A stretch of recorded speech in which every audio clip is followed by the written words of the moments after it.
All right, let's talk about the most popular anime this season. So I've sorted it by most watched, or rather most members who seem to be checking it out. And this is my anime list for those of you who don't already know. So the first anime on the list we have is Hataraku Mao-sama, otherwise known as The Devil's a Part-Timer.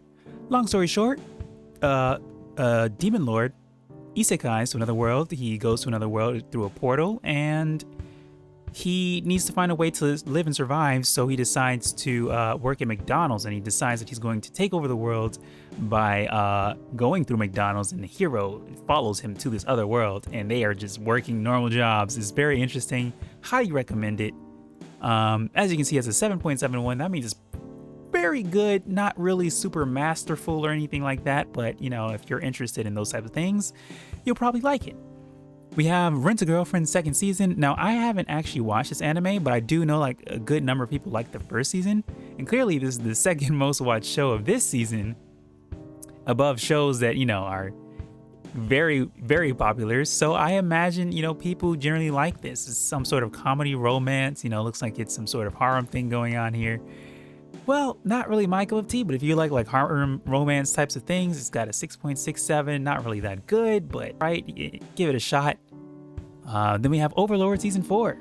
If you haven't watched the first 3 seasons, you cannot jump into Season 4. So if you want to, you know, watch this anime, what it is essentially another isekai where there's just an ordinary guy. He gets teleported into what appears to be a game that he was playing, but this time he's essentially like a villain character, and he's now in charge of this guild. He's the only one there, and you know, he's just becoming a villain and essentially just doing all kinds of craziness in this world, and it's super horrifying at times. Seeing everybody's power, interesting. Everybody will highly recommend it. Lots of stuff happening.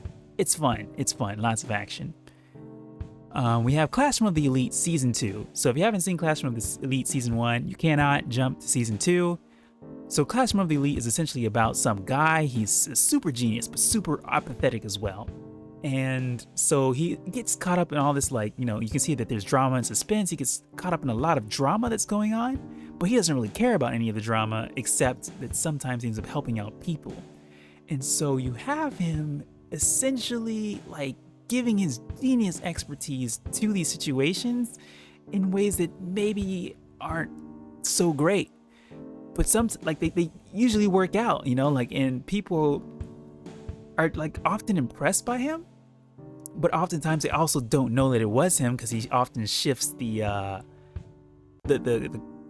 blame essentially to other people, because he doesn't want to be popular. You know, he's just trying not to quote unquote stand out, and that he's just an interesting character. Interesting characters all around in this show.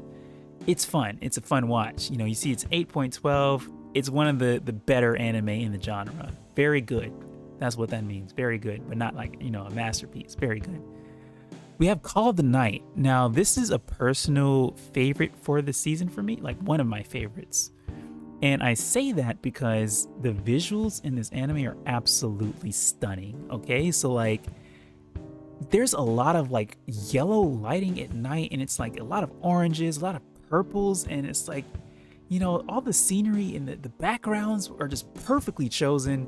It's essentially about this guy. He has no friends. He's in middle school. You know, that might turn some people off. Fair enough. You know, he's a middle schooler, and he is not really enjoying his time in middle school right now. So he's taking a late night stroll, and lo and behold, wow, there's a vampire person here, and she just takes him and, you know, does vampire things to him, and he's like, yeah, you know what? I want to be a vampire now. And, you know, it's just a story of him like not really falling in love with anybody up until this point, and he decides that he's going to fall in love with this vampire, and that's essentially how the story starts off. If that sounds interesting to you, it's, you know, you might want to check it out. It's got an 8.03. I agree with it, and I would give it an 8 myself. All right, next we have Made in Abyss.